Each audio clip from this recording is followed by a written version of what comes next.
굉장히 집중받고 싶었습니다. 이거, 이거, 이거. 굉장하게 조명을 막 이렇게 막 빛을 막. 자, 뭐 때문이냐? 여러분들 3형식, 4형식 이런 얘기 들으면 벌써 가슴이 먹먹해지시죠? 어딘가에서 한번 들어봤는데. 저는 이거 굉장히 저는 이거 굉장히 힘들었어요. 이게 도대체 왜 배우는지 잘 이해도 못했고. 그런데 막상 이제 배우는 입장이 아니라 가르치는 입장이 되니까 이 얘기를 안 할 수가 없어요. 3형식, 4형식 이거 얘기.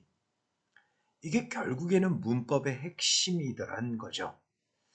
그런데 또 이 얘기를 하자니 형식이라는 얘기를 하자니까 안 할 수가 없었습니다. 안 할 수가 없었고요. 자, 말을 하나하나 배워봅시다. 첫 번째, 주어를 말합니다. 목적어를 말하고요. 목적어. 보어를 말해요. 서술어, 동사를 말합니다. 동사. 이렇게 네 가지가 문장의 굉장히 중요한 네 가지 요소인데요. 그런데 얘들이 몇 개 어떻게 쓰였냐에 따라서 이 형식이라는 게 만들어져요. 진짜 그래요. 그러니까 우리가 문법을 공부하는 과정은 결국 보면 동사의 특징을 배워나가는 과정이다. 이렇게 말해도 거짓말 같지 않은 게 어떤 동사는 자기 혼자서 주어를 다 설명합니다. 그걸 우리가 자동사 이렇게 말하고요. 일형식 이렇게 얘기를 하는 거예요. 어떤 동사는요. 자기 혼자 주어를 설명하기에 조금 부족해요. 그래서 불완전 자동사라는 말을 하고 이런 불완전한 자동사는 he is 이러고 딱 끝났다고 생각해봐요. 얼마나 답답해? 이게 뭐야? 이게 뭔데? he is 하고 나서 뭐 hungry 이런 말이라도 있던가 아니면 he is a boy 뭐 이런 말이라도 있어야 그죠?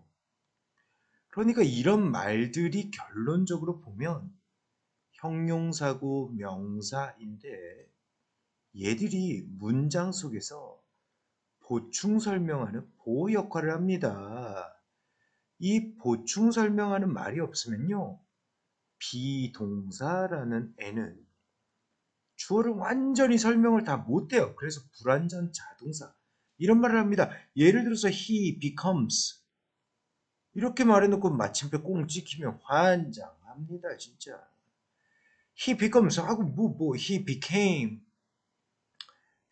여러분 놀라지 마세요. becomes의 과거예요. 과거. he became 이렇게 말해놓고 마침표 꽁 찍히면 이거 환장합니다. 이거 뭐 어쨌다는 소리야. became의 뜻이 무엇이 되다 이거잖아요. 그죠? 뭐가 됐는데 알 수가 없는 거예요. 그러니까 하다못해 he became angry 뭐 이렇게라도 말이 있어야 화가 났다 소리구나. 화난 상태로 변했다 소리구나. 이렇게라도 알지. 또는 뭐 he became a teacher 이런 말이라도 있어야 선생님이 됐다 소리구나. 알죠. 형용사나 또는 명사 같은 보충 설명하는 보호가 있어야 주어를 완전하게 설명하는 불완전 자동사도 있는 거야. 결국 우리가 문법을 공부한다는 과정이 가만 보면 말이에요. 동사의 특징. 어떤 동사는 다 필요 없어. 나 혼자서 주어 다 설명할 수 있어. 어떤 동사는 야 너네가 안 도와주면 내가 어떻게 주어를 다 설명하니? 이런 동사들이 있는 거예요. 그래서 그 동사의 특징을 배워나간다 생각하시면 되는데 그걸 바로 1형식, 2형식, 3형식, 4형식, 5형식 이런 식으로 동사의 특징을 우리가 문법 배우기 좋게 나눠놨다는 거예요. 자, 이렇게 생각하면 어느 정도 희망이 보이고 어느 정도 조금 정리되지 않습니까? 계속 한번 달려봅시다. 그런데 이렇게 형식을 결정 지어주는 애들이 바로 주어, 목적어, 보어, 서술이에요. 그러면 전, 명구 또는 수식, 부사 얘들은 뭐 하는 놈들이냐? 얘들은요 그냥 있어요. 있는데 문장에 중요한 사성분에 끼워주질 않습니다. 그러다 보니까 어떤 일들이 벌어지냐? 굉장히 가슴 아픈 소식인데요. 여러분들께 이런 문장으로 제임스의 근황을 알려드립니다. 제임스 뭐하고 있어요? 뛰고 있어요. 어디서? 전치사 명사에서. 전치사 명사에서. 언제? 맨날 밤에. 어떻게? 혼자서. 자, 얘기 이제 한번 해봅시다. 전치사와 명사 구라는 말이 뭐냐면 주어 동사가 없는데 어떤 의미를 완벽하게 잘 만들어내는 놈을 구라고 말합니다. 전치사가 이거예요. 명사 구가 이겁니다. 전치사가 이거예요. 명사 구가 이거예요. 그래서 이거를 영어를 설명하는 선생님들이 주로 보면 전명구 이렇게 말씀하세요. 저도 그렇게 말하고요. 그러니까 전치사가 만들어낸 명사구는 어떤 위치나 또는 he met her at 3 o'clock. 전치사, 명사, 시간의 의미잖아요. 그 남자애가 그 여자애를 3시에 만났다.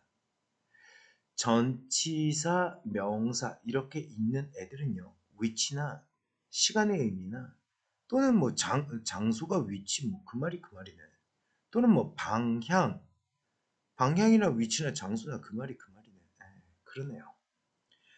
전치사 더하기 명사 있는 이런 대부분이 말이에요. 위치나 방법이나 시간이나 장소나 방향이나 이런 의미를 나타내요. 그래서 on the roof라는 건 지붕 위에서 under the moonlight라는 건 달빛 아래 every night라는 건 매일 밤마다 어떻게 혼자서 자 부사라는 친구가 하는 역할 진짜 많습니다. 문장 전체 꾸며줘, 동사 꾸며줘, 형용사 꾸며줘, 같은 부사도 꾸며줍니다. 간단하게 말해서 나는 명사 네 하나 빼고는 나머지는 내가 다 알아 할게. 이러는 게 부사예요. 부사는요. 나타낼 의미가 장소의 의미, 방향의 의미, 시간의 뭐야? 이 소리가 아까 이어서 들었던 전명구 소리랑 비슷비슷하네. 맞아요. 그래서 걔들을 우리가 다 그냥 수식어구 이렇게도 말하는 겁니다. 그러면 어떻게 보자면 여러분 전명구나 부사나 수식어구 또는 수식어 이렇게 말하고 그 말인기라. 그래서 야나 도찐개찐 이래봐도 나쁠 바가 없네 생각해도 여러분 지금 기초문법 시작하는데 아무런 탈이 없어요. 오케이? 출발합니다. 전명구가 어떻게 됐다? 전치사 더하기 명사, 전치사 더하기 명사더라. 부사가 어떻게 됐다? 시간이나 장소나 방법. 어떻게? 지 혼자서 alone 이렇게 말하면 자기 혼자서 이거 어떻게 보면 방법 얘기잖아요. 제 말 틀린 거 아니잖아요. 제가 너무 우겨요? 아니지 않습니까? 여기까지 개념을 살짝 좀 잡아주시고요. 그래서 결과가 뭐다? 얘들은 문장에 주요 사성분에 끼워준다, 안 끼워준다, 안 끼워줘요. 얘들이 어떻게 쓰였냐, 몇 개 쓰였냐에 따라서 형식이라는 게 결정됩니다. 자, 그럼 한번 해보세요. 얘는 몇 형식일까요? 여기서부터 여기까지가 수식어고 문장 성분에 안 끼워줘, 그러니까 문장 주요 성분에 안 끼워줘. 여기서부터 여기까지가 또 수식어구, 전명구, 문장 주요 성분에 안 끼워줘. Every night, 매일 밤마다. 얘도 시간의 의미를 나타내는 얘도 결국엔 너도 안 껴줘. 방법을 나타내는 얘도 안 껴줘. 결국에는 주어, 동사, 얘는 일형식입니다. 짜잔. 자, 여러분들 많은 분들이 착각하고 계세요. 왠지 단어가 많이 이렇게 써져 있으면 오형식일 것 같은 착각을 합니다. 그렇지 않아요. 아니에요. 몇 개, 주어 또는 목적어, 보어, 서술어가 몇 개가 그 문장에 포함됐니? 어떻게 쓰였니에 따라서 결정됩니다. 주어, 동사, 일형식의 문장이에요. 이 얘기를 왜 3형식, 4형식 하면서 하느냐? 여러분들이 우선 이 내용을 이해를 하셔야 3형식이 어떻게 4형식으로 바뀔 수 있는지를 이해한다는 거죠. 그러면 두 번째 문장 넘어갑시다. 자, 해석 뭐라고 하실래요? 앞에서부터 단어가 이렇게 쭉 써져 있으니까 그 여자가 요리했다. 나를 국수로. 이게 뭐야? 뭐 미절이야? 아, 우리 하루하나 회원분들 대부분은 미저리를 아시겠지만 내 학원 학생들 중에 미저리를 아는 학생들은 별로 없겠네요. 그래요. 이 문장을 말해요. 그 여자가 나를 라면으로 또는 국수로 끓였다. 이런 비상식적인 해석이 어디 있어요? 뭐라고 해석하냐? 나에게 국수를 라면을 끓여줬다. 해석해야지 예쁘죠. 그러면 나에게를 우리가 뭐라고 말할 거냐? 간접, 목적어 이렇게 말할 겁니다. 국수를 얘는 뭐라고 말할 거냐? 직접, 목적어 이렇게 말할 거예요. 목적어가 두 개. 목적어는 문장의 주요 사성분에 낀가 주네 또. 목적어가 두 개 있는 문장을 우리가 4형식 이렇게 말합니다. 이 4형식일 때는 금방 말씀드린 것처럼 간접 목적어는 사람, 나에게 라고 해석하시면 돼요. 누구누구에게, 사람에게. 직접 목적어는 을 이라는 조사를 붙여주면 됩니다. 여기는 주로 보면 사물이나 아니면 동물 뭐 이런 게 들어간다는 거예요. 그래서 she cooked me noodle. 아름다운 해석이 만들어집니다. 그녀가 나에게 라면을 끓여줬어. 오케이. 나머지 얘기는 우린 알 수 없죠. 어쨌든 자, 여러분들한테 말씀드린 거 첫 번째 정리합시다. 문장의 가장 중요한 4요소는 주어, 목적어, 보어, 서술어 네 가지입니다. 전치사 더하기 명사 또는 부사. 부사가 뭐 한다고? 형용사를 수식하거나 같은 부사를 수식하거나 또는 시간의 의미, 장소의 의미, 방법의 의미, 방향의 의미. 조금 더 공부하시다 보면요. 이유, 조건, 양보 되게 많아요. 많습니다. 이렇게 부사나 수식어, 전명구들은 문장의 주요 사성분에 끼워주질 않더라라는 내용 가지고 다음 내용 이어갑니다. 자, 여러분들 요거 세 문제 한번 풀어봅시다. I showed my graphic novel. 여기서 graphic novel 이렇게 말하고 뭐 만화 소설, 그림 소설 이 정도로 그냥 해석하셔도 돼요. 나머지 brought는 bring이라는 동사의 과거라는 거 알고 계시죠? baked 돼 있는 거 bake. 자, 그러면 I showed my graphic novel.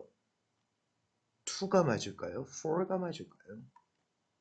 내 학교 친구들에게 학교 친구들을 위해 내 그림 소설을 보여줬다.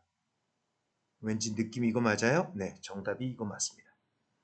다음 brought는 가져왔다. 나를 위해. 나에게.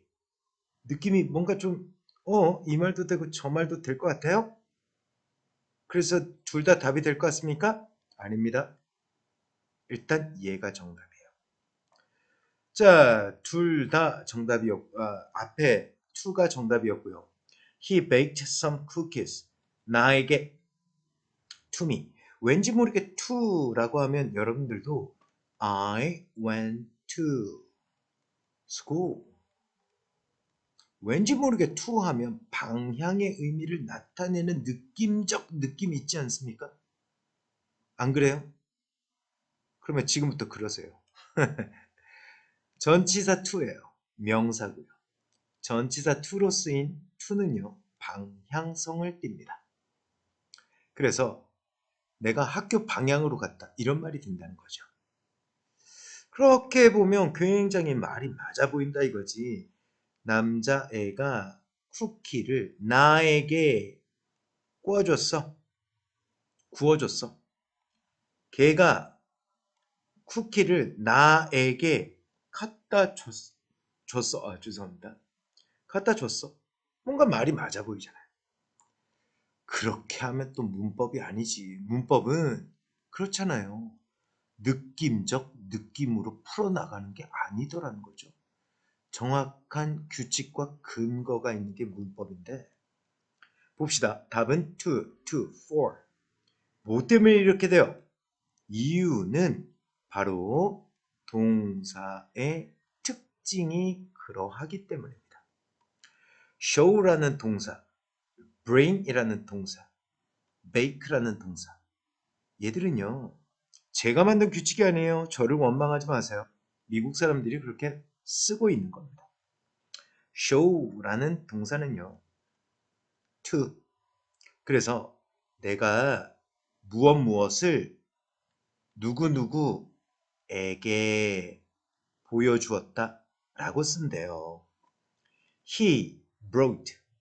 bring이라는 동사도 역시 마찬가지로 A에게 B를 가져다 준다 이렇게 쓴대요. 그런데 bake라는 동사는 A, for, B를 쓴다는 겁니다. B를 위해 A를 구웠다, 요리했다 이렇게 쓴다는 거예요. 환장하겠죠. 이 기준이 뭔데? 일단 기준은 이렇게 정합시다. 미국 사람들의 문화입니다. 아주 오랜 시간 동안 미국 사람들이 그런 식으로 자기들 스스로도 설명하기 힘들 정도로 자기네가 그렇게 오랫동안 써온 겁니다. 그것을 우리가 파헤쳐 보는 거예요. 무엇을 통해서? 어떠한 규칙을 통해서. 이 사람들이 말이야, bring을 쓸 때는 희한하게 전치사 to를 쓰던데 bake를 쓸 때는 말이야, 전치사 for를 쓰네. 이게 무슨 경우야? 하면서 우리가 그 사람들의 문화를 파헤쳐 보면서 하나하나 규칙을 정리를 합니다. 그걸 우리가 문법이라고 부르고 있네요. 그러면 어떤 동사는 전치사 to를 쓰고 어떤 동사는 전치사 for 쓸까요? 그거 지금 시간 다 말하면 시간 너무 길어서 여러분들 클릭도 안 할 거잖아요. 그래서 다음 시간으로 넘어갑니다. 다음에 봬요. 바이.